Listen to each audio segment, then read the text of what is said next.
Mastermind अब हैदराबाद की तरफ चला गया था। क्या करेगा वो जानेंगे आज के एपिसोड में। दोस्तों, कहानी के एपिसोड नंबर 21 में आपका हार्दिक स्वागत है। आप देख रहे हैं कहानी the return of lion, lion घर जमाई। दोस्तों, अगर अच्छी कहानी लगती है तो वीडियो को लाइक करें, शेयर करें और कमेंट करें। हम आपके लिए और भी नई नई कहानियां लेकर आ रहे हैं। चलिए शुरू करते हैं आज की कहानी। अभिनव अपने बिस्तर पर लेटा हुआ था और उसका अपना शरीर पूरी तरह से टूट चुका था। पसलियों में फ्रैक्चर था और पेट में खंजर का वो गहरा घाव जिस पर भारी पट्टियां बंधी थी। उसके चेहरे पर T1 के साथ हुई खौफनाक हाथापाई के ताजा जख्म थे। डॉक्टर ने उसे सख्त हिदायत दी थी कि वो हिलेगा डुलेगा नहीं, लेकिन अभिनव के लिए अपने शरीर का दर्द अब कोई मायने नहीं रखता था। उसकी गर्दन दाईं तरफ मुड़ गई थी और उसकी वो थकी हुई, लाल और बर्फीली आंखें सिर्फ और सिर्फ अपने बगल में लेटी अनन्या पर टिकी हुई थी। अभिनव का पट्टियों से बंधा बायां हाथ अनन्या के उस ठंडे और बेजान हाथ को बहुत ही कोमलता से थामे हुए था।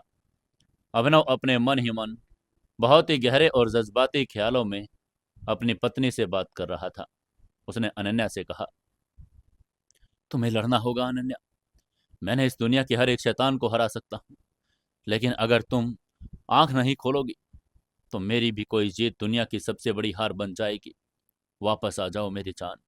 मेरा वो सीलन भरा कमरा, वो सख्त चारपाई, सब तुम्हारा इंतजार कर रहे हैं। ये कहते हुए अभिनव अपनी आंखें झपकाना भी भूल गया था। वो बस अनन्या के उस सफेद पड़े चेहरे और उसके ऑक्सीजन मास्क को, उसकी बंद पलकों को निहारे जा रहा था। और तभी इस सन्नाटे और खामोशी के बीच एक ऐसा चमत्कार हुआ जिसने अंडरवर्ल्ड के उस सबसे खूंखार और अजय बादशाह की सांसों को एक पल के लिए पूरी तरह से रोक दिया। अभिनव अभी अनन्या के चेहरे को ही देख रहा था कि तभी अचानक अनन्या की उन लंबी और घनी पलकों के अंदर एक मामूली सी नए के बराबर हरकत हुई। वो एक सेकंड के हजारवें हिस्से का कंपन था। किसी आम नर्स या नर्स इंसान शायद इसे पकड़ नहीं पाता, लेकिन लायन की वो पैनी शिकारी आंखें जो अंधेरे में भी दुश्मन की हर हरकत भांप लेती थी, उसने उस छोटी सी हलचल को तुरंत नोट कर लिया। अभिनव का दिल धक से रह गया। अभिनव के सूखे हुए होठों से एक बहुत ही कांपती हुई और अविश्वास से भरी फुसफुसाहट निकली। उसने हैरानी से कहा, अनन्या, क्या ये उसका भ्रम था? क्या नींद की गोलियां और दर्द के कारण उसका दिमाग उसे धोखा दे रहा था? ये सोचते हुए अभिनव ने अपना शरीर थोड़ा सा आगे की तरफ उठाया। उसके पेट में घाव भयंकर दर्द की एक लहर दौड़ गई। टांके खींचने लगे, लेकिन उसने उस दर्द को पूरी तरह से नजरअंदाज कर दिया। उसने अनन्या के हाथ को थोड़ा सा और कसकर दबाया और इस बार भ्रम टूट गया और हकीकत सामने आ गई। अनन्या की पलकों ने एक बार फिर हरकत की। इस बार वो हलचल थोड़ी ज्यादा थी। उसकी भौहें हल्की सी सिकुड़ी, जैसे उसे कोई दर्द या उलझन महसूस हो रही हो। उसकी उंगलियों ने जो अभिनव के हाथ में थी, एक बहुत ही कमजोर सा लेकिन साफ महसूस होने वाला दबाव बनाया।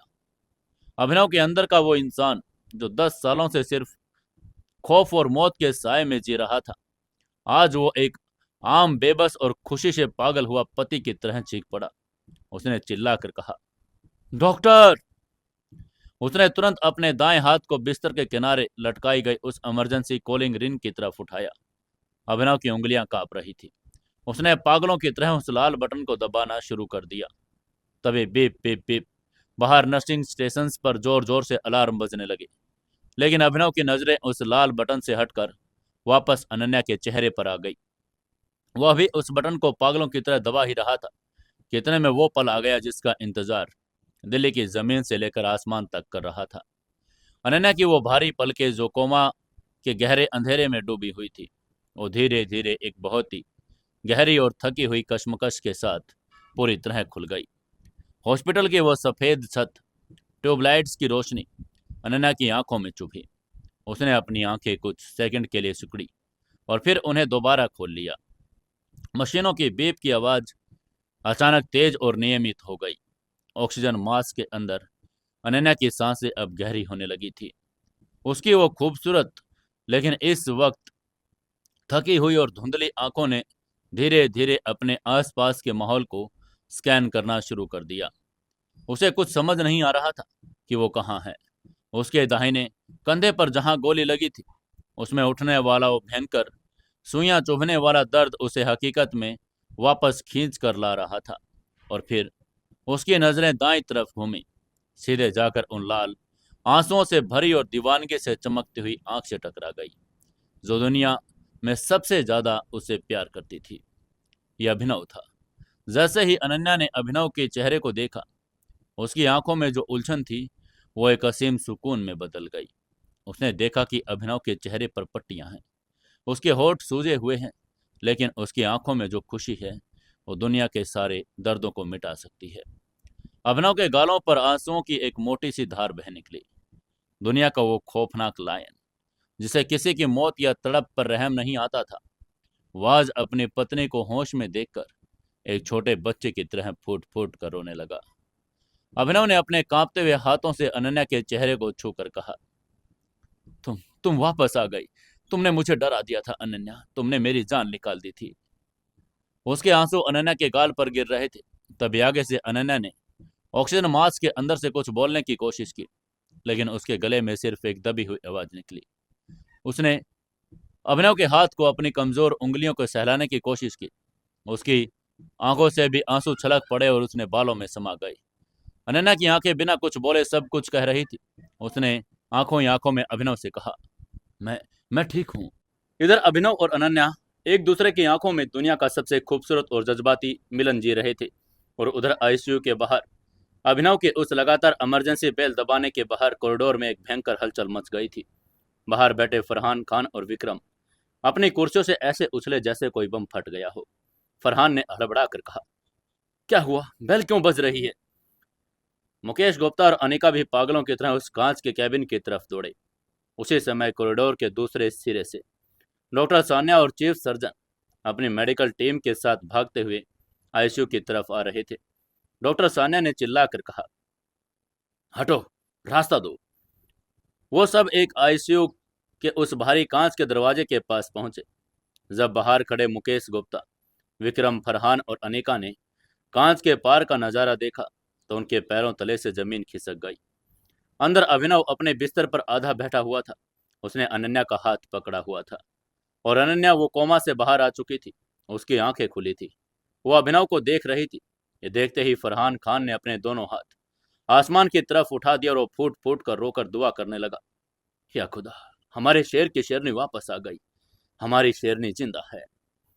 वहीं विक्रम ने अनिका को खुशी से गले लगाकर कहा, लायन जीत गए अनिका, और मौत हार गई। अनिका भी खुशी के आंसू रो रही थी। उसने देखा कि अभिनव कितना खुश है। उसका वो पहला प्यार आज अपनी पत्नी को पाकर मुकम्मल हो गया था और अनिका के दिल को इसी बात का सबसे बड़ा सुकून मिल रहा था।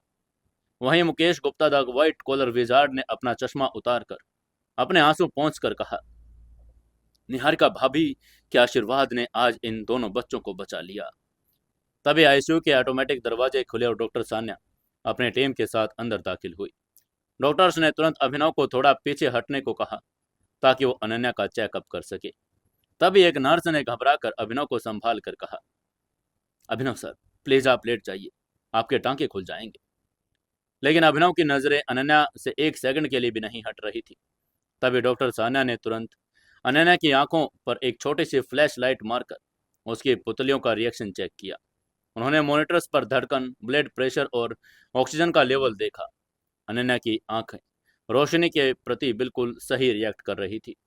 डॉक्टर सान्या ने बहुत ही नरमी से अनन्या के ऑक्सीजन मास्क थोड़ा सा नीचे किया और डॉक्टर सान्या ने मुस्कुराकर पूछा, अनन्या मैम, क्या आप मुझे सुन पा रही हैं?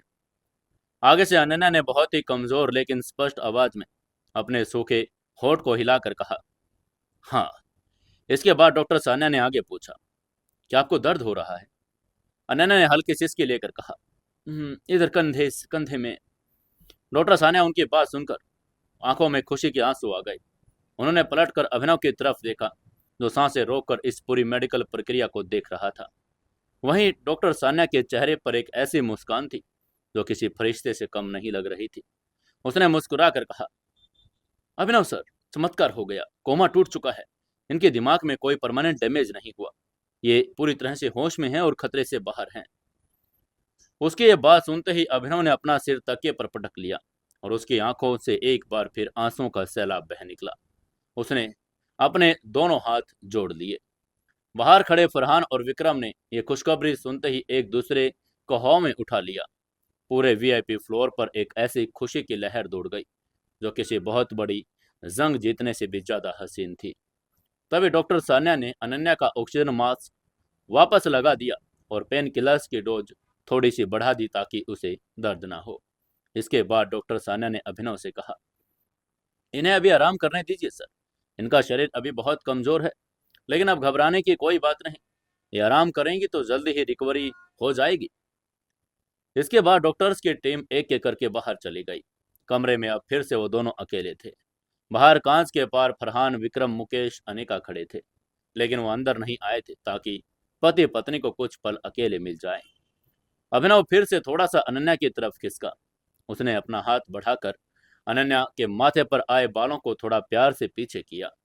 अभिनव ने मुस्कुराकर अपनी वो भारी और जज्बाती आवाज में कहा, तुम्हें पता है, जब मैंने तुम्हें उस हाईवे पर खून से लथपथ देखा था तो मुझे लगा था कि मेरी दुनिया खत्म हो गई। तुमने मुझे वो दर्द दिया है जो दुनिया का कोई भी हथियार नहीं दे सकता। उसकी ये बात सुनकर अनन्या ने अपनी आंखें धीरे से झपकाई। वो अभिनव के शरीर पर लगी पट्टियों को देख रही थी। उसने अभिनव को ऊपर से नीचे तक देखने की कोशिश करके कहा, तुम तुम जख्मी हो। अनन्या की दबी हुई आवाज मास्क के अंदर से आई। उसकी आंखों में अभिनव के लिए चिंता साफ झलक रही थी। तभी आगे से अभिनव ने बहुत ही फक्र और एक असीम सुकून के साथ कहा, यह जख्म कुछ नहीं मेरी जान। ये कहते हुए अभिनव के चेहरे पर अब वो लायन वाली खौफनाक और विजयी मुस्कान आ गई। इसके बाद अभिनव ने अनन्या का हाथ चूम कर आगे कहा, मैंने तुमसे कहा था ना अनन्या कि एक दिन तुम्हारा ऐलान सब ठीक कर देगा। अब हमें किसी से डरने की जरूरत नहीं। हमारी जिंदगी में वो सबसे बड़ा खतरा था, वो नकाबपोश स्टीवन और पूजा सहगल, वो हमेशा के लिए खत्म हो चुके हैं।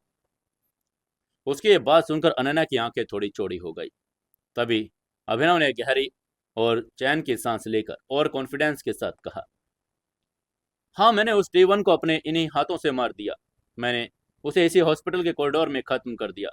अब वो हमें कभी परेशान नहीं करेगा। ट्राइडेंट कार्टेल का नामो निशान मिट चुका है। अब हम एक नई सुरक्षित खुशहाल जिंदगी शुरू करेंगे, सिर्फ तुम और मैं। अभिनव को इस बात का पूरा विश्वास था कि जो घेराबंदी उसने दिल्ली में करवाई है उसे टी1 और पूजा सहगल कभी भी बचकर बाहर नहीं निकल सकते। इसलिए वो अनन्या को उसके जिंदा रहने की खबर देकर परेशान नहीं करना चाहता था। उसे भनक तक नहीं थी कि टी1 अभी भी जिंदा है और वो एक तेल के टैंकर में छिपकर हैदराबाद पहुंच चुका है, जहां वो लायन के इस पूरे एम्पायर को राख में मिलाने के लिए एक नई और खौफनाक साजिश रच रहा है। लेकिन इस वक्त आईसीयू के उस कमरे में अभिनव सिर्फ अपनी पत्नी को एक सुरक्षित दुनिया का एहसास देना चाहता था। अनन्या के चेहरे पर भी वो सुनकर एक बहुत ही शांति भरी मुस्कान आ गई और उसे लगा कि अब जंग खत्म हो चुकी है। तभी आईसीयू का स्लाइडिंग दरवाजा खुला। मुकेश गुप्ता, अनिका, फरहान खान, विक्रम एक साथ कमरे में आए। उनके कदमों की आहट बहुत धीमी थी, लेकिन उनके चेहरों पर जो खुशी थी वो किसी से छिपी नहीं थी। तभी विक्रम ने बहुत ही अदब से पूछा, क्या हम अंदर आ सकते हैं लायन? तभी आगे से अभिनव ने मुस्कुराकर कहा, आ जाओ आ जाओ। उसके इतना कहते ही चारों अनन्या के बिस्तर के पास आकर खड़े हो गए। मुकेश गुप्ता ने आगे बढ़कर अनन्या के सिर पर प्यार से हाथ फेर कर कहा, जीती रहो मेरी बच्ची, तुमने मौत को भी हरा दिया, तुम हमारे लायन की असली शेरनी हो। उसके बाद फरहान खान ने अपनी भारी मशीन गन को पीछे करके जमीन को छूकर सलाम करके कहा, मालकिन, आपने तो हमारी जान निकाल दी थी। अगर आपको कुछ हो जाता तो ये फरहान खान पूरी दिल्ली को शमशान बना देता। अब आप जल्दी से ठीक हो जाइए। उसकी लाल आंखों में अभी भी खुशी के आंसू थे। उनकी ये बात सुनकर अनन्या ने अपनी कमजोर आंखों से उन सबको देखा और मुस्कुराने की कोशिश की। वो इन लोगों की वफादारी और इस खौफनाक अंडरवर्ल्ड परिवार के प्यार को महसूस कर रही थी। आयशू के उस सफेद और सर्द कमरे में अब एक अजीब सा सुकून पसरने लगा था। मशीनों की वो डरावनी बीप बीप अब जिंदगी के एक मधुर संगीत की तरह लग रही थी। बिस्तर पर लेटी अनन्या, जो अभी अभी मौत के अंधेरे कुएं से वापस लौटी थी, उसकी सांसें अब स्थिर हो चुकी थी। उसके चेहरे पर अभी भी एक थकान, कमजोरी या पीलापन था, लेकिन उसकी आंखों में एक ऐसी चमक थी जो दुनिया की हर दौलत से बढ़कर थी। अनन्या ने उन अपनी कमजोर लेकिन प्यार से भरी आंखों से अपने आसपास लोगों को देखा। वहां सिर्फ अभिनव नहीं था, Mukesh Gupta the white collar wizard, उनकी आंखों में एक पिता जैसी फिक्र थी।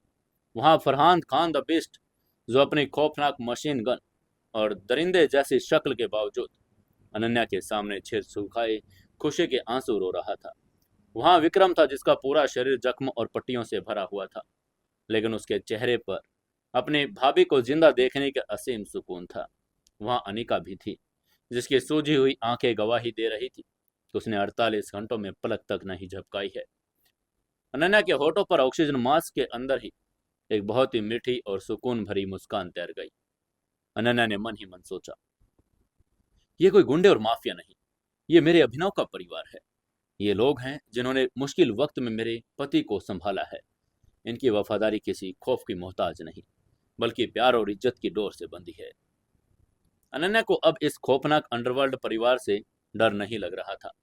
उसे महसूस हो रहा था कि जब तक ये लोग और उसका लायन उसके साथ हैं, दुनिया का कोई भी तूफान उसका बाल भी बांका नहीं कर सकता। वहीं अभिनव अपनी ही पसलियों के दर्द को भुलाकर बहुत ही प्यार से अनन्या के हाथ को सहला रहा था। उसने अनन्या को यकीन दिला दिया कि T1 मारा जा चुका है और अब उनकी जिंदगी में कोई खतरा नहीं। अभिनव का यह सफेद झूठ इसलिए था ताकि अनन्या को कोई मानसिक आघात न पहुंचे। सब कुछ बिल्कुल ठीक लग रहा था। ऐसा लग रहा था जैसे जंग खत्म हो चुकी है, लेकिन अंडरवर्ल्ड की दुनिया में शांति सिर्फ एक छलावा होती है। तभी एक भावुक और शांत माहौल को चीरकर विक्रम की जेब में रखा उसका high security encrypted phone vibrate होने लगा। विक्रम ने तुरंत अपना फोन निकाला और जब उसे स्क्रीन पर कॉलर का नाम देखा तो उसकी आंखें पुतलियां हल्की सी सिकुड़ गई। वह फोन उसके सबसे वफादार और खास खबरी का था, जिसे उसने पुरानी दिल्ली के सबसे गंदे इलाके में ट्राइडेंट कार्टेल की टोह लेने के लिए छोड़ा था। विक्रम ने बहुत ही धीमी आवाज में कहा, एक्सक्यूज मी लाइन, और वो तुरंत आईसीयू के ऑटोमेटिक स्लाइडिंग दरवाजे से बाहर उस ठंडे कॉरिडोर में चला गया। बाहर कॉरिडोर में आकर विक्रम ने फोन कान के लगाकर कहा, हाँ बोल। विक्रम की आवाज में एक अजीब सी बेचैनी थी। तभी दूसरी तरफ से खबरी की हाँफती हुई आवाज आई। उसने विक्रम से कहा, विक्रम भाई, खबर बहुत पक्की है और बहुत भयंकर भी। आपने जो पूरे शहर में नाकाबंदी करवाई, जो चप्पे चप्पे पर हमारी और पुलिस की नजर थी, वो सब धरी की धरी रह गई। वो शायद कहीं छिपकर बात कर रहा था। उसकी ये पहेलियां सुनकर इधर से विक्रम ने गुस्से में दांत पीस कर कहा, बकवास बंद कर और सीधा मुद्दे पर आ। तभी उस खबरी से विक्रम को जो इन्फॉर्मेशन देकर वो बोला, भाई भाई वो तीनों, वो अंधा, वो घायल T1, वो पूजा सहगल और वो गुरलीन, वो तीनों दिल्ली की सरहद को पार कर चुके हैं भाई। खबरी की इस बात ने विक्रम का सारा खून सुखा दिया। विक्रम लगभग चीख पड़ा, लेकिन उसकी तुरंत अपनी आवाज को दबा लिया ताकि अंदर आवाज न जाए। उसने चिल्लाकर कहा, क्या बकवास कर रहा है तू? दिल्ली का कोना कोना सील है और एक मच्छर भी हमारी इजाजत के बिना नहीं बाहर जा सकता। वो कैसे निकल गई? तभी उस खबरी ने उस खौफनाक नाम का खुलासा करके कहा, राका भाई, राका की मदद से। ओखला के पुराने पेट्रोल पंप के पास राका का एक तेल टैंकर खड़ा था। मुझे अभी अभी राका के एक पुराने अड्डे से भनक लगी है कि गुरलीन ने राका को 100 करोड़ रुपए दिए हैं। राका ने उन तीनों को उस इंडियन ऑयल के टैंकर में बंधे एक सीक्रेट और घुटन भरे लोहे के चैम्बर में छिपा दिया। पुलिस के नाके से बड़े आराम से निकल गया। पुलिस ने तेल की बदबू के कारण उसे अंदर से चेक भी नहीं किया। उसकी ये बात सुनकर विक्रम का दिमाग सुन पड़ गया। उसने कांपती हुई आवाज में पूछा, वो टैंकर कहाँ जा रहा है? आगे से खबरी ने तुरंत जवाब देकर कहा, भाई भाई वो टैंकर, वो हैदराबाद, वो टैंकर फुल स्पीड में हैदराबाद के हाईवे पर निकल चुका है। राका उसे खुद चला रहा है भाई। हैदराबाद में ट्राइडेंट कार्टेल का एक बहुत पुराना और बड़ा सीक्रेट बेस है। इसके बाद फोन कट हो गया। विक्रम वहीं कॉरिडोर की दीवार से टिक गया। उसके माथे पर ठंडे पसीने की बूंद चमकने लगी। उसने बड़बड़ाकर खुद से कहा, T1 दिल्ली से निकल गया, मतलब हमने अपने हाथों से जिंदा उसे भागने दिया। अगर वह हैदराबाद पहुंच गया, उसने अपनी ताकत वापस बटोर ली, तो वो लायन और अनन्या मैडम को चैन से नहीं जीने देगा। विक्रम का दिमाग इस भयंकर खबर से फटने लगा। उसे तुरंत इस बात को अभिनव को बताना था। विक्रम पागलों की तरह भागता हुआ वापस आईसीयू के अंदर आया और उसके चेहरे का रंग पूरी तरह से उड़ चुका था। उसकी सांसें तेज चल रही थी। अंदर आते ही उसकी नजरें सीधे अभिनव पर पड़ी। अभिनव अभी भी अनन्या का हाथ थामे हुए था। उसे कुछ मीठी बातें बता रहा था। लेकिन जैसे ही विक्रम अंदर आया, लायन की वो छठी इंद्री तुरंत जाग गई। अभिनव ने विक्रम के उस घबराई हुए और सफेद चेहरे को एक माइक्रो सेकंड में पढ़ लिया। वहीं विक्रम का गला सूख रहा था। वो बिना सोचे समझे घबराहट में बोलने लगा। उसने अभिनव की तरफ देखकर कहा, लायन, वो टीवन और पूजा सहगल वो लोग। लेकिन इससे पहले कि विक्रम अपने मुंह से दिल्ली से भाग गए शब्द निकाल पाता, अभिनव ने अपनी गर्दन एक झटके में विक्रम की तरफ घुमाई। अभिनव उन बर्फीली लाल और परलंकारी आंखों में एक भयंकर जानलेवा और खामोश इशारा था जिसने अभिनव की जबान को उसके तालू से चिपका दिया। अभिनव ने अपनी आंखों पर एक बहुत ही स्पष्ट और खौफनाक ऑर्डर देकर कहा, चुप रहो, एक शब्द मत बोलना। विक्रम भी तुरंत समझ गया। उसने अपनी बात को वहीं के वहीं रोक लिया और अपना सिर झुका लिया। तभी अनन्या, जो बहुत कमजोर थी, उसने विक्रम की तरफ देखा। अनन्या ने ऑक्सीजन मास्क के धीमे से अंदर से पूछा, क्या हुआ विक्रम जी? टीवन और पूजा सहगल, क्या उनके बारे में कोई बात है? अभिनव ने कहा कि वो तो मारे जा चुके हैं। तभी अभिनव ने तुरंत अपने चेहरे के उस खौफनाक भाव को एक बहुत ही प्यार भरी और सुकून वाली मुस्कान के अंदर ढक लिया। वो पलटा और उसने अनन्या के माथे को सहलाया। अभिनव ने बहुत ही नॉर्मल आवाज में कहा, कुछ नहीं मेरी जान, विक्रम बस ये बताने आया था कि वो दोनों की लाशों को पुलिस से दूर किसी खुफिया जगह पर दफना दिया गया है ताकि कोई बवाल ना हो। अंडरवर्ल्ड के कुछ काम है जो निपटाने पड़ते हैं। तुम्हें इन सब बातों की टेंशन लेने की कोई जरूरत नहीं है डार्लिंग। उसकी ये बात सुनकर अनन्या ने राहत की एक लंबी सांस ली। अभिनव के इस सफेद झूठ ने उसके दिल का सारा खौफ निकाल दिया। अभिनव जानता था कि अगर उसने अनन्या को यह बता दिया कि वो शैतान टी1 अभी भी जिंदा है और भाग गया है, तो इस मेडिकल ट्रॉमा के बीच अनन्या के दिमाग पर इतना भयंकर असर पड़ेगा कि उसकी जान भी जा सकती है। अभिनव अपनी शेरनी को अब रत्ती भर भी खौफ के साए में नहीं रखना चाहता था। उसी वक्त एक नर्स अंदर आई। उसने अनन्या के ड्रिप में हाई डोज पेनकिलर्स और नींद की दवा का एक इंजेक्शन लगा दिया। इसके बाद नर्स ने सभी से कहा, मैम का शरीर अभी थका हुआ है, इन्हें गहरी नींद लेने दीजिए प्लीज। इसके बाद कुछ ही मिनटों में उन तेज हवाओं का असर होने लगा। अनन्या की पलकें भारी होने लगी और अनन्या ने नींद में डूबकर अभिनव का हाथ कसकर पकड़कर पूछा, तुम मेरे पास ही रहोगे ना? आगे से अभिनव ने उसके माथे को हल्के से चूम कर कहा, मैं कहीं नहीं जा रहा मेरी जान, तुम आराम से सो जाओ। तभी अनन्या ने एक लंबी सांस ली और उन पेनकिलर्स के असर ने एक बहुत गहरी, सुकून भरी और दर्द रहित नींद में डूब गई। उसकी मशीन की बीप बीप अब बिल्कुल सामान्य हो गई थी। वहीं जैसे ही अभिनव को यकीन हो गया कि अनन्या गहरी नींद में जा चुकी है, उसे कुछ सुनाई नहीं देगा। अभिनव के चेहरे की वो प्यार भरी मुस्कान एक झटके में गायब हो गई। उसकी जगह पर एक ऐसे प्रलयंकारी बर्फीले और खौफनाक शैतान ने ले ली जिसे देखकर वहां खड़े फरहान, मुकेश, अनिका के पसीने छूट गए।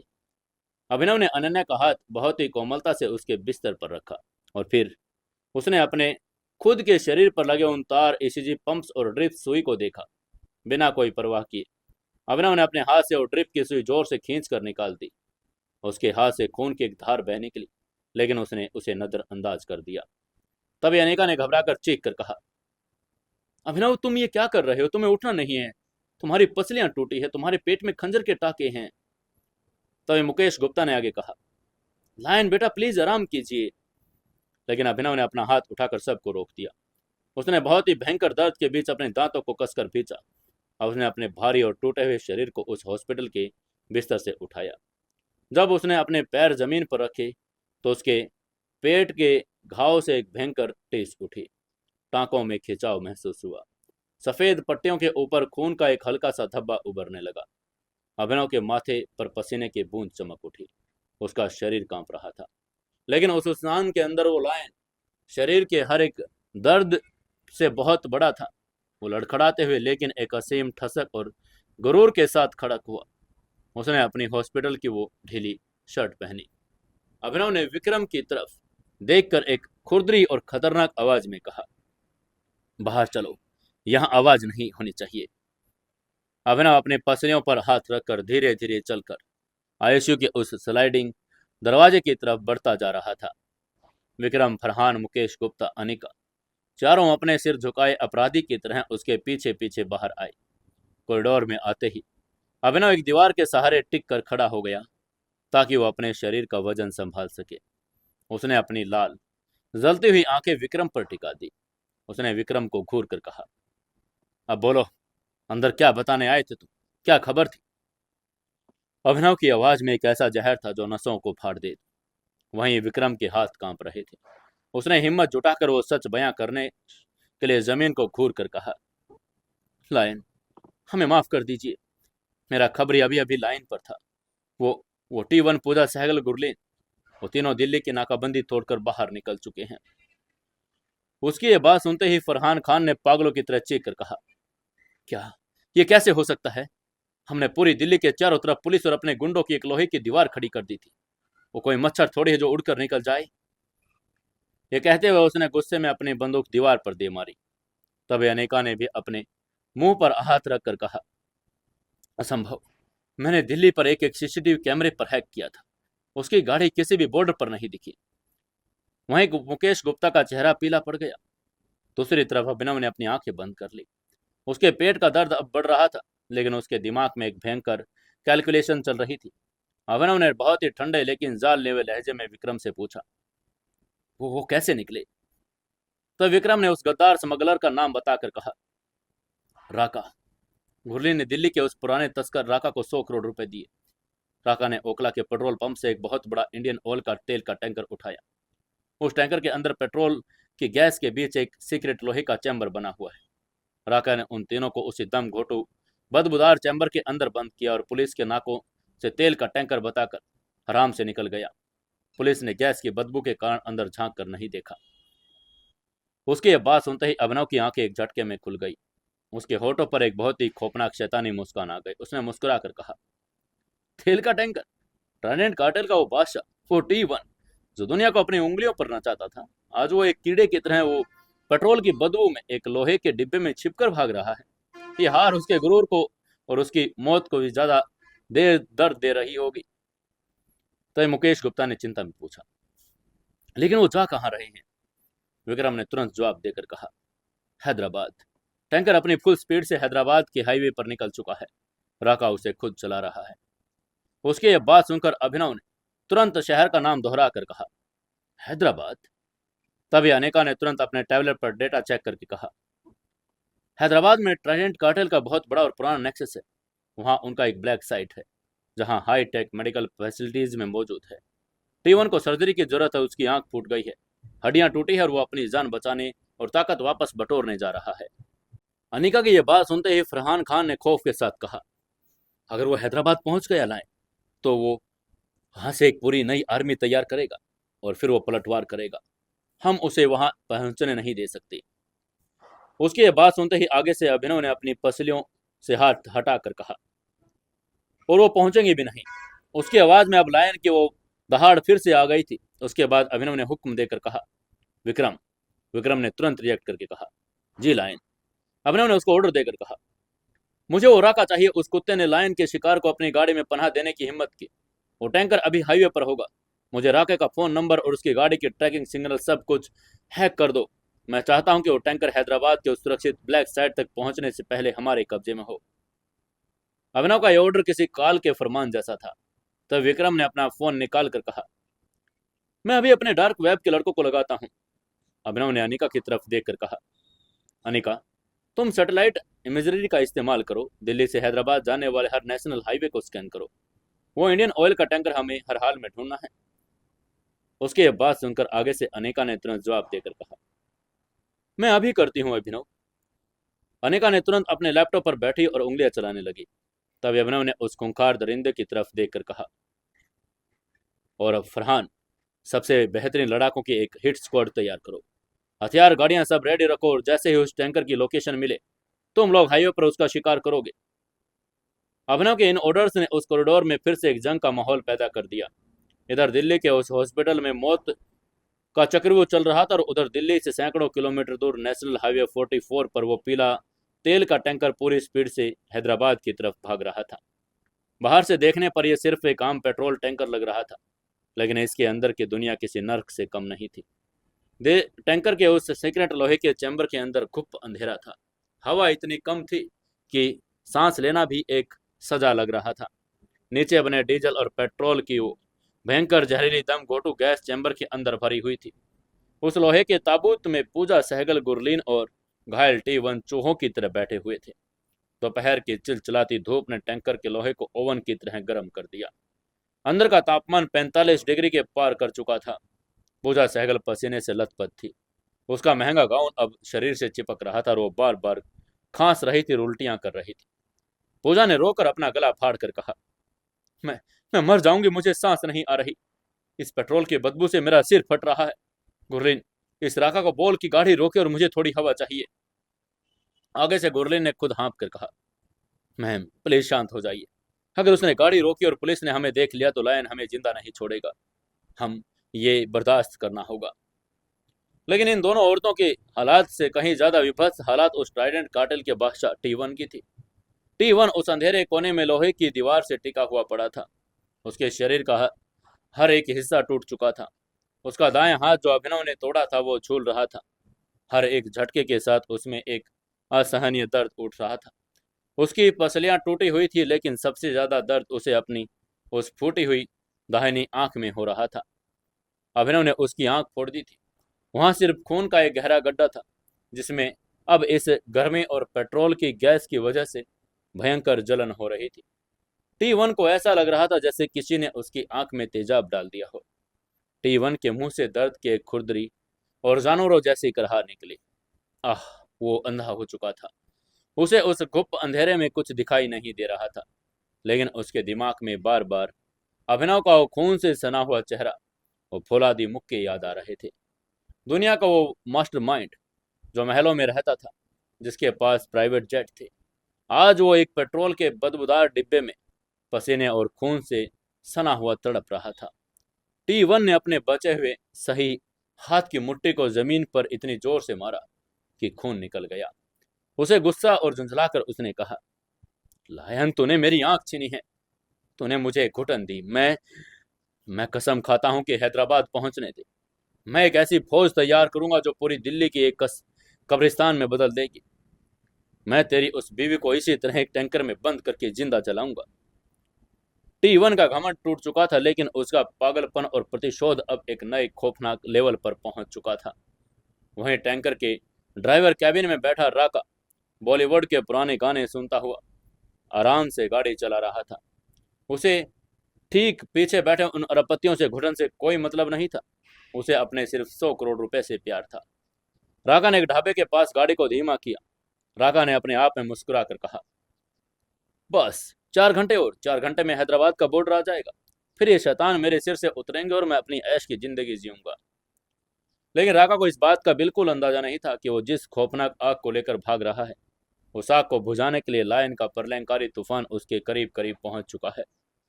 इसी समय उधर हॉस्पिटल के सर्वर रूम में अनिका ने अपने स्क्रीन की हैकर्स की दुनिया को दौड़ा दिया और अनिका ने चिल्लाकर कहा, मुझे मिल गया। अनिका अचानक से खुशी से चीख गई।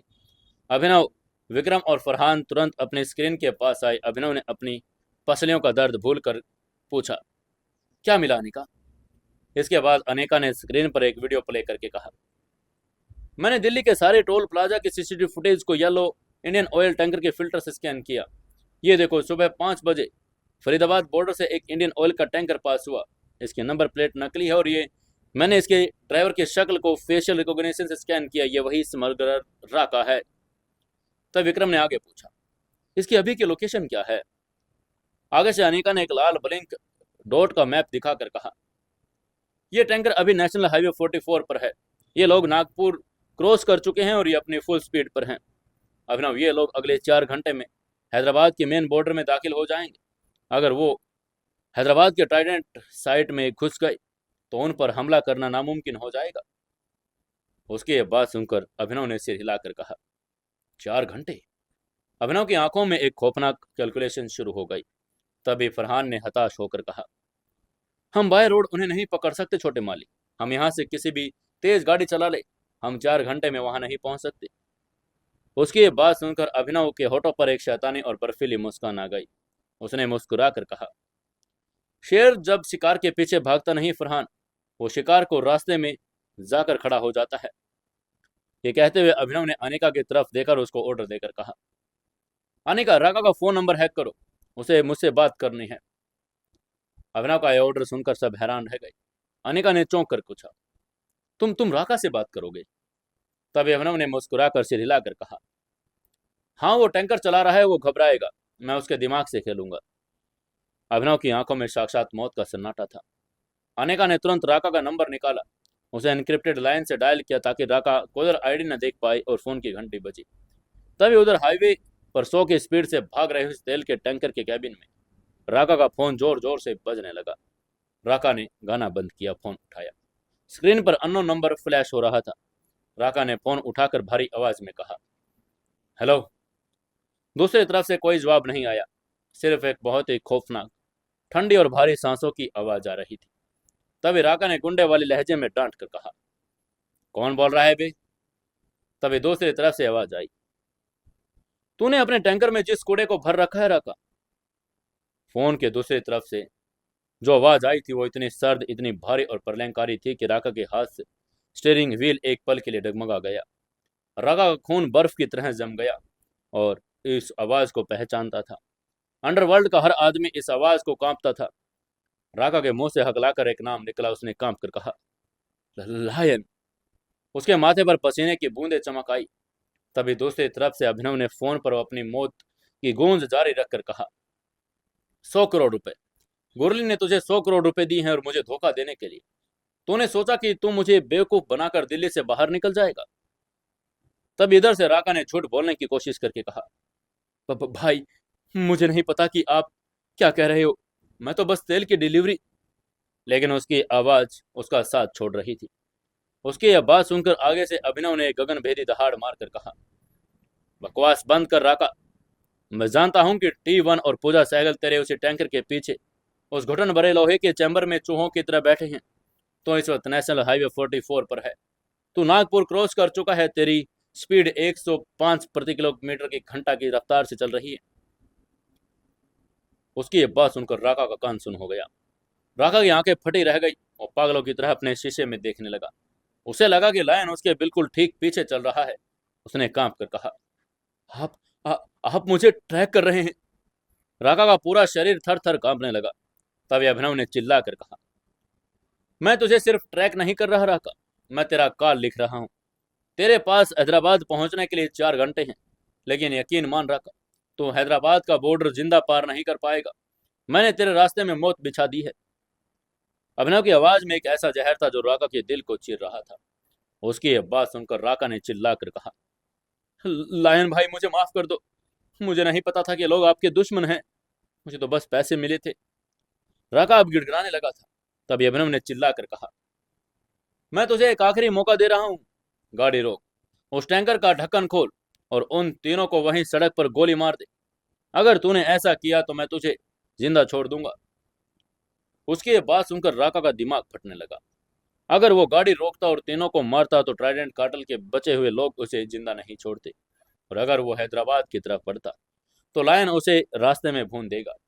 इसलिए राका ने हकला कर कहा, मैं ऐसा नहीं कर सकता भाई, मेरी मजबूरी है। और राका ने फोन काट दिया।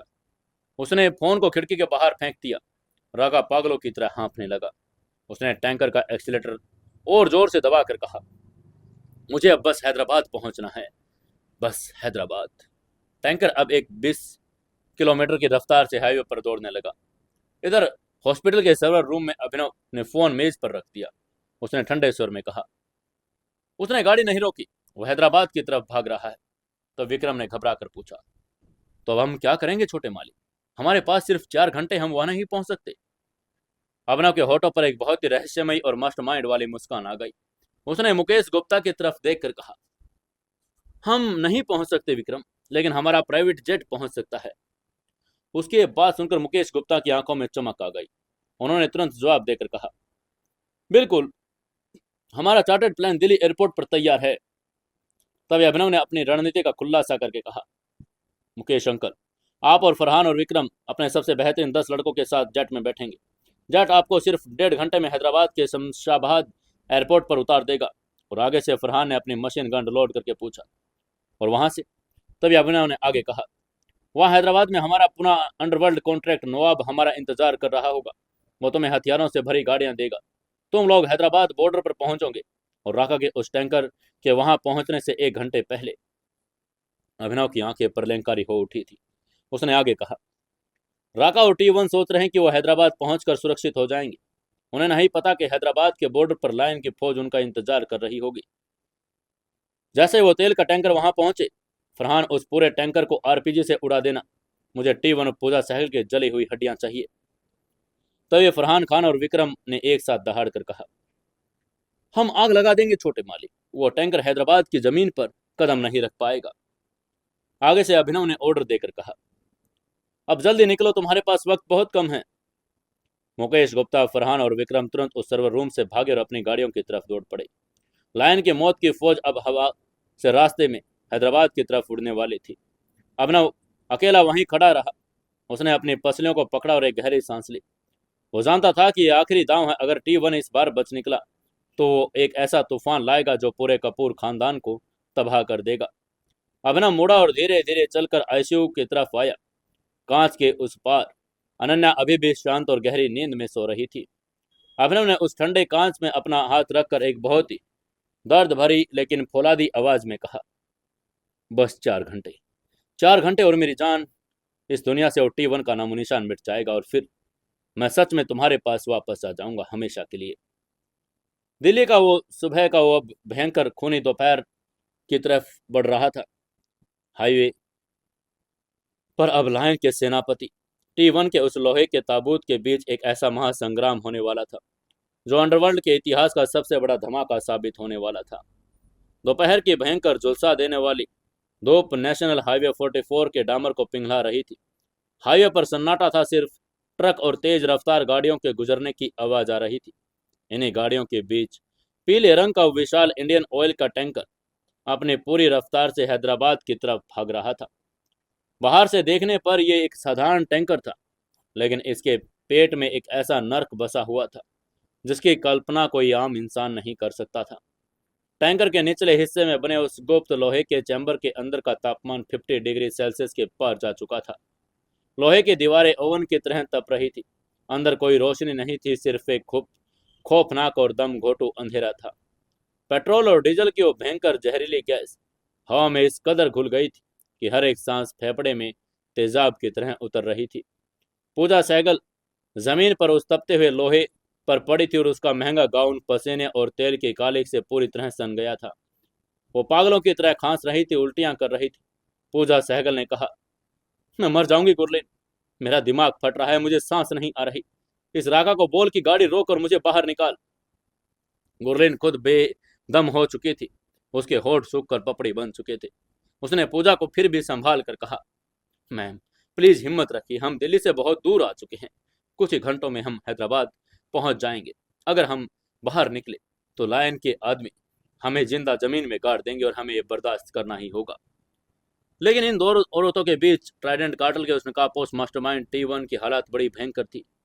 T1 उस अंधेरे चैम्बर में कोने में दीवार के सहारे बैठा, दायां हाथ अभिनव ने उल्टी दिशा में तोड़ा था, जो बुरी तरह सूज गया था और हर झटके के साथ उसमें एक ऐसा दर्द हो रहा था। उसका सबसे भयंकर अजीब सा वो फूटी हुई दाहिनी आंख भी थी। T1 के मुंह से एक दर्द भरी जानवर जैसी करहा निकली। वो अंधा था, लेकिन उसका दिमाग में सिर्फ एक तस्वीर छिपी थी, अभिनव का वो खून से सना हुआ चेहरा, वो शरबत का सूटकेस। T1 ने अपने बचे हुए हाथ की मुट्ठी तपते हुए लोहे पर मारकर कहा, तूने मुझे इस नर्क में धकेला है लाए।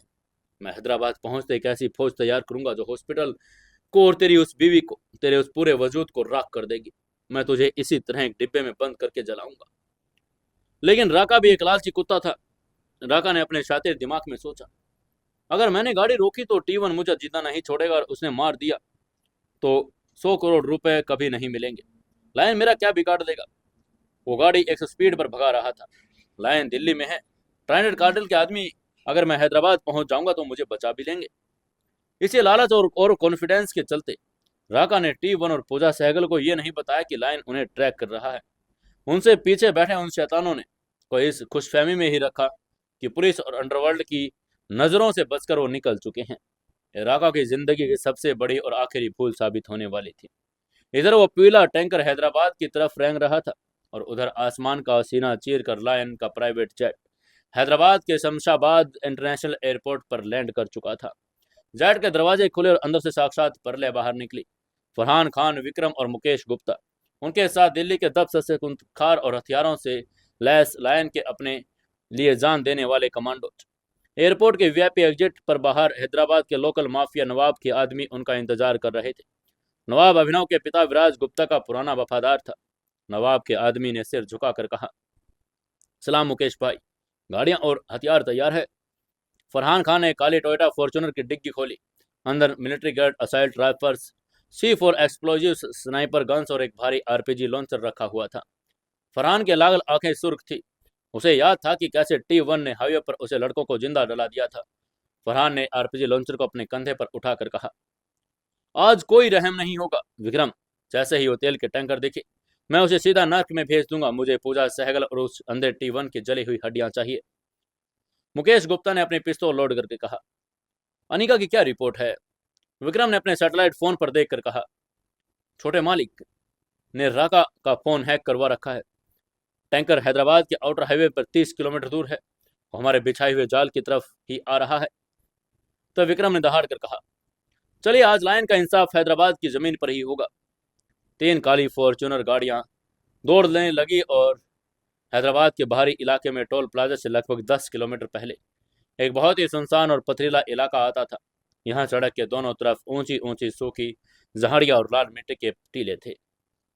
फरहान, विक्रम और मुकेश गुप्ता ने इसी जगह को अपना कुरुक्षेत्र चुना। उन्होंने अपने 3 गाड़ियों के सड़क के किनारे एक झाड़ियों में छिपा दिया और विक्रम के लड़कों ने सड़क के बिल्कुल बीचों बीच धूल के नीचे बोहे और मोटे स्पाइक्स स्ट्रिक्स बिछा दिए। अगर कोई भी गाड़ी 100 स्पीड से वहां से किलों पर गुजरेगी तो टायर प्लग छपकते ही फट जाएंगे। फरहान खान सड़क के थोड़ा ऊपर लाल मिट्टी के टीले पर जाकर लेट गया। उसने RPG लॉन्चर को अपने कंधे पर सेट किया। उसकी दूरबीन को सड़क के उस मोड़ पर टिका दिया और जहां से टैंकर आने वाला था। विक्रम और मुकेश गुप्ता अपनी ऑटोमेटिक राइफल्स लेकर सड़क के दोनों किनारों पर पड़े पड़े पत्थरों के पीछे पोजीशन लेकर बैठ गए। सन्नाटा छा गया था। हवा भी जैसे रुक गई थी। सिर्फ दूर से आती किसी गाड़ी के इंजन की भिनभिनाती हुई आवाज सुनाई दे रही थी। तब विक्रम ने ईयरपीस में अनिका की आवाज आई, टैंकर 2 किलोमीटर दूर है, अपनी पोजीशन होल्ड रखो। फरहान खान के चेहरे पर एक दरिंदगी भरी मुस्कान आ गई। उसकी उंगली RPG के ट्रिगर को चूम रही थी। फरहान ने फुसफुसा कर कहा, आओ शैतान आओ, तेरी कब्र तैयार है। कुछ ही मिनटों के बाद सड़क के उस मोड़ से सूरज की चिलचिलाती धूप में चमकता हुआ पीला इंडियन ऑयल का टैंकर नजर आया। टैंकर की रफ्तार 110 किलोमीटर प्रति घंटा की रफ्तार से चल रही थी। ड्राइवर कैबिन में बैठा राका बड़ा खुश था। उसे दूर वेलकम टू तेलंगाना का बोर्ड नजर आ रहा था। राका ने जोर से हंसकर कहा, हम पहुंच गए बॉस। लायन तो क्या, उसका बाप भी अब हमें नहीं पकड़ सकता। 100 करोड़ मेरे पक्के। टैंकर के अंदर उस लोहे के चैम्बर में पूजा सहगल गुरलेन राका की आवाज सुनी। पूजा की आंखों में खुशी के आंसू दौड़ गए। उन्होंने चूम कर कहा, T1, हम बच गए, हम हैदराबाद पहुंच गए, हम आजाद हैं। T1 ने अपने होठों पर लगी खून और पसीने की पपड़ी को चाटा। उसका घमंड एक बार फिर जागने लगा। लेकिन उसकी एक खुशी आजादी का जश्न कुछ महज सेकंड का मेहमान था। सड़क पर रफ्तार से दौड़ते टैंकर के अगले पहिए में जैसे ही धूल में छिपी स्पाइक स्ट्रिप्स पर पड़े, एक साथ उनके कई फान दड़े वाले धमाके हुए। टैंकर के आगे दोनों विशाल टायर पीछे कई टायर में एक झटके में फट गए। राका के हाथ से स्टीयरिंग व्हील छूट गया और उसने चिल्लाकर कहा, अरे मारे गए। 110 की रफ्तार से टायरों के फटने से टैंकर का संतुलन बिगड़ गया। टैंकर का आगे का हिस्सा बुरी तरह से खिसकने लगा। टायरों के रिम में भयंकर चिंगारियां उठने लगी। टैंकर लहराता हुआ बेकाबू होकर हाईवे के किनारे बने लोहे के क्रैश बैरियर से जा टकराया। लोहे के मुड़ने, शीशे के टूटने और एक भयंकर झटके की आवाज ने पूरे इलाके को कंपा दिया।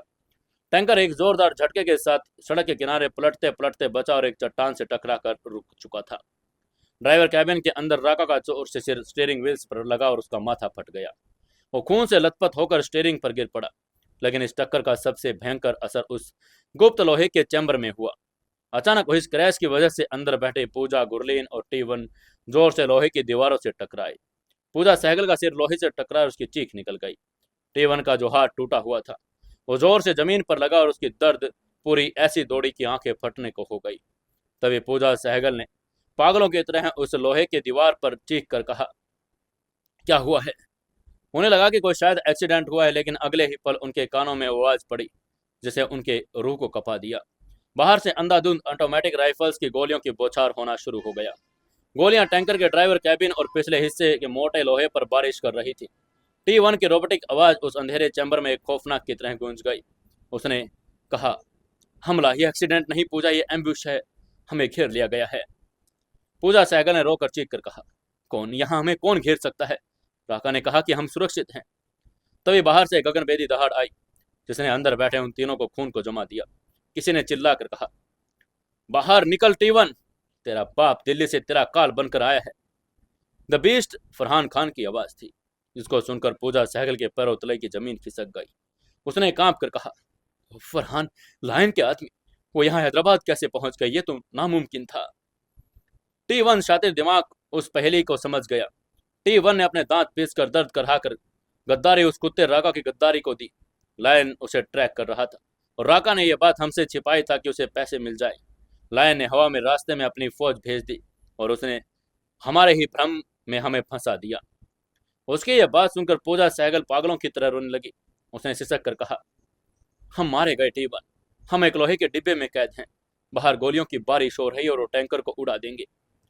बाहर सड़क पर विक्रम और मुकेश गुप्ता अपनी पोजीशन से लगातार टैंकर के कैबिन में गोलियां बरसा रहे थे। विक्रम ने राका की खून से लथपथ लाश को शीशे से लटक कर देखकर चिल्लाकर कहा, ड्राइवर मर चुका है। टीले के ऊपर लेटा फरहान खान अपनी आंखें आरपीजी के स्कोप में गड़ाए हुए था। फरहान ने पागलों की तरह चिल्लाकर कहा, मुकेश भाई, विक्रम भाई, पीछे हटो, मैं उस पूरे टैंकर को बम से उड़ाने वाला हूं। आज ये शैतान इसी तेल में भस्म होंगे। विक्रम और मुकेश गुप्ता तुरंत पीछे की तरफ भागे, पत्थरों के पीछे छिप गए। फरहान ने आरपीजी लॉन्चर को टैंकर के बीचों बीच जहां तेल भरा होता है वहां निशाना बनाया। अगर ये रॉकेट टैंकर पर लगता तो ऐसा भयंकर नेपाल ब्लास्ट होता, 50 मीटर के दायरे में इंसान तो क्या पत्थर भी पिघल जाते। फरहान की उंगली ट्रिगर पर कसने लगी। फरहान ने ट्रिगर दबाकर कहा, लायन की तरफ से जहन्नम का तोहफा कबूल कर कमीने। रॉकेट एक आग की तरह पूछ छोड़कर हवा को चीरकर उस टैंकर की तरफ बढ़ी। लेकिन अंडरवर्ल्ड के इस खेल में T1 को मास्टरमाइंड सिर्फ उसके खौफ के लिए नहीं बल्कि उस शैतानी दूरदर्शिता के लिए भी कहा जाता था, जो मौत को भी धोखा दे सकती थी। रॉकेट अभी टैंकर से 20 मीटर दूर थी और तभी सड़क के दूसरी तरफ जहां से हैदराबाद शहर शुरू होता था वहां से एक भारी कान फाड़ देने वाली सायरन और भारी इंजनों के दहाड़ गूंजी। 3 मिलिट्री ग्रेड काले रंग की हम्पी जैसे बख्तरबंद गाड़ियां पूरी रफ्तार से हवा को चीर कर आती हुई दिखाई दी। इन गाड़ियों के ऊपर गैटलिंग माउंट्स गन्स लगी थी। सबसे आगे वाली काले रंग की हम्पी ने सीधा आकर उस पूरे टैंकर के सामने अपनी गाड़ी लगा दी। फरहान का दागा हुआ वो आरपीजी टैंकर के बजाय टकराने से बीच आई हुई काले रंग के आर्म्ड हम्पी से जा टकराया। एक भयंकर धमाका और हम्पी हवा में उछली और आग के गोले में तब्दील हो गई, लेकिन तेल का टैंकर ब्लास्ट होने से बच गया। ये देखकर फरहान ने चीख कर कहा, ये क्या? फरहान खान टीले पर चीख पड़ा। विक्रम और मुकेश गुप्ता अपनी पोजीशन से हैरान होकर देखने लगे। मुकेश गुप्ता ने दहशत में चिल्लाकर कहा, हैदराबाद का स्लीपर सेल T1 की रिजर्व फोर्स आ गई। तभी धमाके की धूल और धुएं के बीच बाकी बची हुई 2 हम्पी गाड़ियां टैंकर के पास आकर रुकी और इन गाड़ियों के दरवाजे खुले और अंदर से ट्राइडेंट कांटर के बीच सबसे खूंखार हथियारों से लैस और टैक्टिकल आर्म्स पहने हुए मशीनरीज बाहर निकले। यह T1 की लोकल हैदराबाद की प्राइवेट आर्मी थी, जिसने उसे दिल्ली के ऑक्शन हाउस जाने से पहले ही अलर्ट किया था। जब T1 ने अनाथालय के उस डार्क वेब का इस्तेमाल किया था तो उसने इन्हें लोकेशंस भेज दी थी। तभी हैदराबाद टीम के लीडर ने चिल्लाकर ऑर्डर देकर कहा, कवर फायर। उन हम्पी गाड़ियों की छतों पर लगी भारी गैटलिंग गन्स को घूमना शुरू हुआ।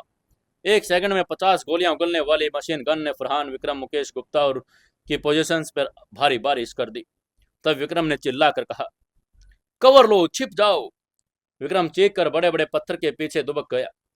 पत्थरों के टुकड़े हवा में उखड़ने लगे। फरहान खान को जिस लाल मिट्टी के टीले पर पोजीशन मिली थी वो टीला भारी गोलियों की बौछार से उखड़ने लगा। फरहान को अपनी आरपीजी फेंक कर जमीन पर रेंग कर पीछे हटना पड़ा। फरहान ने अपनी असोल्ट राइफल निकाल कर कहा, कमीने, उनके पास तोपें हैं। तो मुकेश गुप्ता ने गोलियों से बचकर चिल्ला कर कहा, हम उन पर सीधा हमला नहीं कर सकते, उनकी फायर पावर हमसे ज्यादा पावर है। बाहर जब भयंकर गोलाबारी चल रही थी तब ट्राइडेंट के कुछ कमांडो झुकाकर उस तेल के टैंकर में पीछे पहुंचे। तभी लीडर ने चिल्लाकर कहा, बॉस अंदर है, सीक्रेट वॉल खोलो। कमांडोज ने भारी लोहे के औजारों में उस टैंकर के पीछे वाले सीक्रेट ढंकन को तोड़ना शुरू कर दिया। अंदर से भयंकर गर्मी, पसीना और पेट्रोल की जहरीली बदबू आई। अंदर का नजारा देखकर कमांडोज भी एक पल के लिए सहम गए। पूजा, सैगर, गुरलीन बेहोश की कगार पर थी। उनके शरीर पसीने से भीग कर काले पड़ चुके थे। उनके पीछे टी1 लेटा हुआ था। उसका वो भयानक बिना नकाब का चेहरा और फूटी हुई आंख से बहता खून, वो टूटा हुआ हाथ। वो दुनिया का सबसे खौफनाक शैतान आज एक जानवर की तरह घिसट रहा था। कमांडो ने अपना हाथ बढ़ाकर कहा, बॉस। टी1 ने हाँफ कर अपना सही हाथ आगे करके कहा, मुझे बाहर निकालो। कमांडोज ने तुरंत टी1 के विशाल शरीर को लोहे के उस छेद से बाहर निकाला। उसके बाद पूजा, सैगल, गुरलीन को भी बाहर खींच लिया। खुली हवा में आते ही पूजा सैगल पागलों की तरह खांसने और लंबी लंबी सांसें लेने लगी। उसने सिसक कर कहा, हम जिंदा हैं, हम जिंदा हैं। लेकिन टी1 की आंखों में कोई राहत नहीं थी। वो अंधा था, लेकिन उसका दिमाग अब एक बदले की भयंकर आग में जल रहा था। टी1 ने अपने कमांडर से पूछा, लायन के आदमी कहाँ हैं? कमांडर ने टी1 को सहारा देकर एकाम हम्पी की तरफ जाकर कहा, वो पत्थरों के पीछे फंसे हैं बॉस। हमारी मशीन गन्स उन्हें दबा कर रख रही है। वो सिर नहीं उठा सकते। हमें तुरंत यहाँ से निकलना होगा। पुलिस की गाड़ियां किसी भी वक्त यहाँ पहुंच जाएगी। टी1 ने अपने हम्पी में बैठकर अपनी वो खौफनाक और घबराहट भरी आवाज में हुक्म देकर कहा, उन्हें जिंदा मत छोड़ना। उस फरहान और विक्रम को यहीं इसी सड़क पर भून दो। आगे से उसे कमांडर के सिर हिलते हुए यस बॉस उसने कहा, और वही टी1, पूजा, सहगल और कुरलीन को सुरक्षित वातानुकूलित बख्तर बंद हम्पी में डाल दिया गया। ड्राइवर को ऑर्डर देकर कमांडर ने कहा, निकलो यहां से जल्दी। हम्पी का भारी इंजन गरजा और वो गाड़ी टी1 की उस बची हुई जान को लेकर हैदराबाद शहर की उन घनी और सुरक्षित सड़कों पर भाग निकली। इधर पीछे सड़क पर फरहान खान, विक्रम और मुकेश गुप्ता अपनी जान बचाकर लगातार गोलियां चला रहे थे। फरहान ने देखा कि एक काले रंग की हम्पी पूरी रफ्तार से भाग रही है। फरहान खान पागलों की तरह चीख कर बोला, वो भाग रहे हैं। उसका खून खोल रहा था। उसने गोलियों की परवाह किए बिना उस टीले से सिर उठाए और असोल्ट राइफल से उस भागती हुई हम्पी पर अंधाधुंध फायरिंग कर दी। गोली हम्पी की बुलेट प्रूफ शीशों पर बॉडी पर लगी, लेकिन सिर्फ चिंगारियां उठी। हम्पी एक खरोच भी आगे निकल गई और फरहान जमीन पर मुक्का मारकर कहा, नहीं। तब विक्रम ने चीख कर फरहान के कॉलर को खींचकर वापस पत्थर के पीछे करके कहा, फरहान नीचे हो जाओ। और उसी पल एक भारी गोली फरहान के सिर के बिल्कुल ऊपर से गुजरी। ट्राइडेंट के बचे हुए कमांडोज अब पीछे हटने लगे थे। उन्होंने स्मोक ग्रेनेड्स फेंके और एक भयंकर सफेद धुआं पूरे हाईवे पर फैल गया। उस धुएं की आड़ में ट्राइडेंट कमांडोज ने अपनी दूसरी हम्पी में बैठे और फायरिंग करते हुए वहां से फरार हो गए।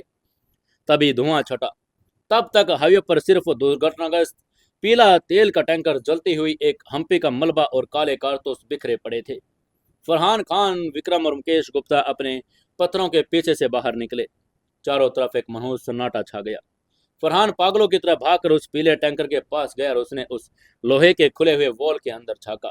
अंदर सिर्फ पेट्रोल की बदबू और खालीपन था। फरहान ने कांप कर कहा, वो निकल गए। फरहान के हाथ से उसकी बंदूक छूटकर जमीन पर गिर पड़ी। वो खूंखार दरिंदा, वो कभी हार नहीं मानता था। आज वो अपने घुटनों के बल जमीन पर बैठ गया और उसके आंखों में आंसू छलक पड़े। फरहान ने रोकर अपना माथा जमीन पर टिका कर कहा, हम फिर हार गए विक्रम। हम लायन से किया हुआ वादा नहीं पूरा कर पाए। वो शैतान हमारे हाथों के बीच से निकल गया। वहीं विक्रम का चेहरा कागज की तरह सफेद पड़ चुका था। उसने अपना दोनों हाथों से अपना सिर पकड़ लिया था। मुकेश गुप्ता ने गहरी और कांपती हुई सिसकी छोड़ी। उसकी तजुर्बेकार आंखों में एक ऐसा खौफ था जो उन्होंने 10 साल पहले विराज गुप्ता की मौत के वक्त महसूस किया था। मुकेश गुप्ता ने बहुत ही संजीदगी और डर के साथ कहा, यह हार नहीं है बच्चों। ये एक ऐसे तूफान की शुरुआत है जो सीधे अब लायन के सीने पर आकर पटेगा। टी1 अब एक लायन घायल सांप है। वो अपनी अंधी आंखों से अब सिर्फ खून देखेगा। वो हैदराबाद के इस किले में अपनी ताकत बटोरेगा और जो वापस आएगा तो वो सिर्फ हमें नहीं, पूरे खानदान को जिंदा जलाएगा। तीनों सेनापति अब उस हाईवे पर बेबस खड़े थे। उन्हें अब वो खौफनाक काल अभिनव को करनी थी। उन्हें अपने उस भगवान को बताना था कि उनका सबसे बड़ा दुश्मन मौत के मुंह से वापस लौट चुका है। वहीं इधर दिल्ली के उस हॉस्पिटल के आईसीयू में बैठा लायन, जो अपने शेरनी के होश में आने पर जश्न मना रहा था, उसे इस बात का रत्ती भर भी अंदाजा नहीं था कि हैदराबाद की जमीन पर उसकी मौत का परवाना लिखा जा चुका है। अब क्या करेगा ये लायन, और कब आएगा ये मास्टरमाइंड लायन की मौत बनकर, जानेंगे अगले एपिसोड्स में। दोस्तों, अगर आपको हमारी कहानी द लायन घर जमाई अच्छी लगती है तो ज़्यादा से ज़्यादा इस कहानी को शेयर कीजिएगा, अपने दोस्तों तक ज़रूर भेजिएगा और एक प्यारा सा कमेंट करके ज़रूर बताइए कि कहानी कैसी लग रही है और जाते समय एक लाइक ज़रूर कर दीजिएगा।